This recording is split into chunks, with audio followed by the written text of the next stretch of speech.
Coach Steve from Smart Endurance Solutions with a short video for people who are considering signing up for the first Ironman race next year. I'm not sure if they're ready, or if they are ready, how to choose the race that's best for them. So first off, you need to consider, am I ready for an Ironman challenge? And I look at this in 4 ways. Number 1 is your fitness/training. If you are only new to the sport and you're just getting up your fitness, you're only getting up to kind of 20-30 minutes run at a time, you're covering a couple of lengths of the pool without getting out of breath, if you're learning about how to ride a bike, now's not the time to take on an Ironman challenge. Learn a bit more at the basic elements of a triathlon discipline. Another way of looking at that is your average hours of training per week. If you're comfortably doing between 5 to 6 hours on average training a week, that's actually a good point to start an Ironman training program. Anything less than that, you need to probably build it up a bit more. Point number 2 is your experience level. How many races have you done before?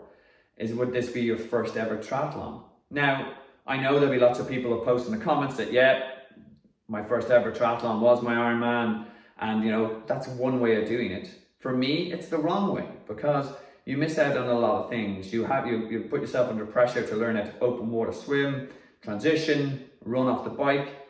At Iron distance was at distances. For me, it's better off to do sort of smaller local races like sprint distance, Olympic distance, so you get to not only understand and learn these things in a smaller kind of time environment, but also you get to understand that the community of triathlon is not just Ironman.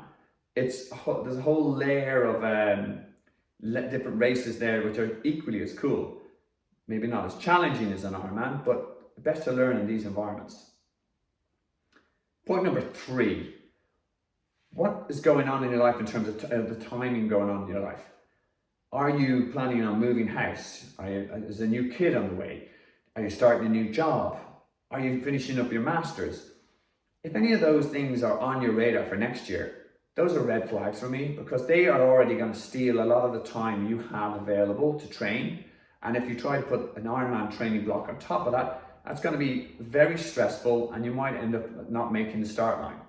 So if you have a relatively quiet year, the kids are off to college, you're stable in job, you're happy in your house, then that's a much better time to actually put on something that's going to take you between 8 to 14 hours training a week, depending on the phase of the plan. Point number 4 is, what's your motivation?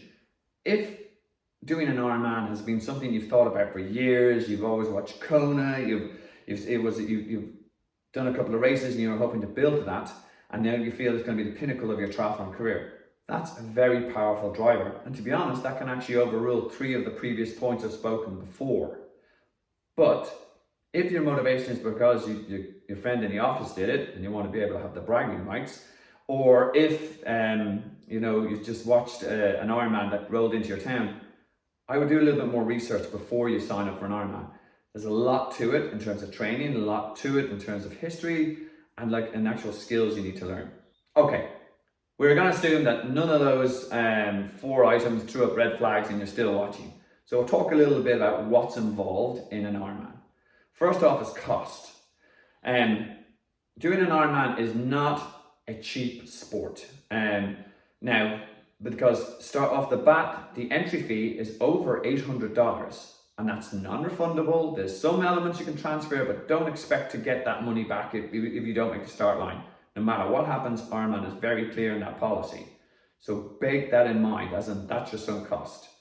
And then there's the travel and accommodation. If you're doing a foreign Ironman, this can add up in terms of getting your bike transported, staying a few days in a hotel, etc. Again, the costs do add up. The good news in terms of equipment, and this goes back to my point about how race experienced you are, all the equipment that you can use for an actual sprint or an Olympic distance triathlon will be completely adequate for an Ironman distance. The same wetsuit, the same road bike, the same set of runners, the same fitness wearable. Now, obviously enough, as more money you throw and upgrade, these things get faster and a bit more complex. But if you want to keep it cost effective, you can use your existing kit. You don't need to upgrade. it can help at times, but it's not a necessity. Think of it as more of a nice to have rather than a must have. There's other costs as well in terms of, additional food, coaching if you're going to go that route, training plan, energy gels and all that. So there's other elements too. So it can be costly. So you make sure you have the kind of money or a plan to actually be able to fund your Ironman habit. Okay, so the cost hasn't scared us off. Now you're at the point where, right, I'm ready. I know how much it's going to cost. I'm good to go. How do I choose the race? So for me, you need to look at kind of 6 elements. Number 1 will be the logistics. There's lots of Ironman all over the world, but if you want to keep things simple as your first race, do not try to get to the most local race you can. Ideally, if you can drive there, perfect, because otherwise you're looking at planes, transfers, putting a bike on a plane, etc. All these add stress in your race week. So if there's a local Ironman that you can go to, choose that. Climate. Look at what the climate's going to be in the race venue you're looking at. Is it very hot at average time of year? Is it very cold? There's a lot of strong winds, etc.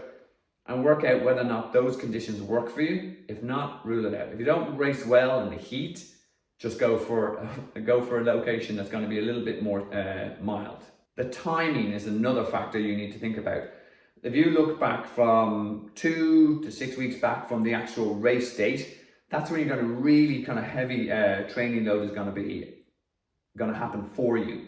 So if that's a case of there's friends' weddings are on, that's where you have the family holiday, and it's when you're the busiest time in work.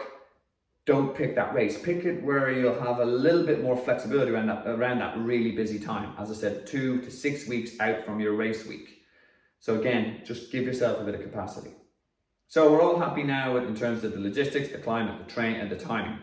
The other elements that you need to look at in terms of the course that will actually influence how things go for you in the day. The swim venue. Is it in the lake? Is it in the sea? Or is it in a river? Or do any of those actual options scare you?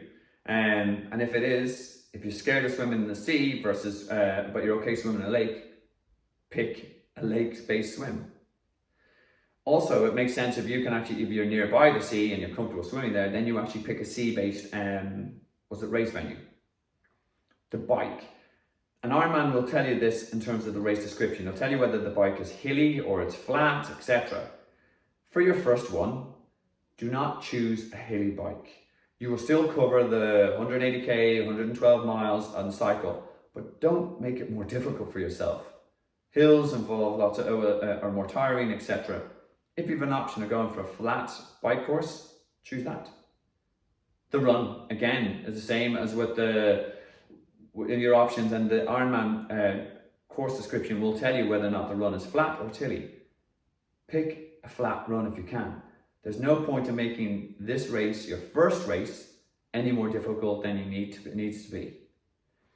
Okay guys, I hope that was helpful. So look at whether or not you're ready in terms of your fitness and your training, your race experience, the timing and your motivation. No red flags there. Do your sums on the costs. And then when you're looking at choosing a race, check out the logistics getting there. What's the weather going to be like when you get there? The timing of the year in terms of what the plan will actually need you to do. And then look at the course description. Swim section, your bike section, your run section, and hopefully you find a course that's really suitable for you. You register, you sign up, and then you'll have a big journey which you'll learn an awful lot about yourself, and you'll have an absolute amazing race day hopefully. Okay, hope that was useful.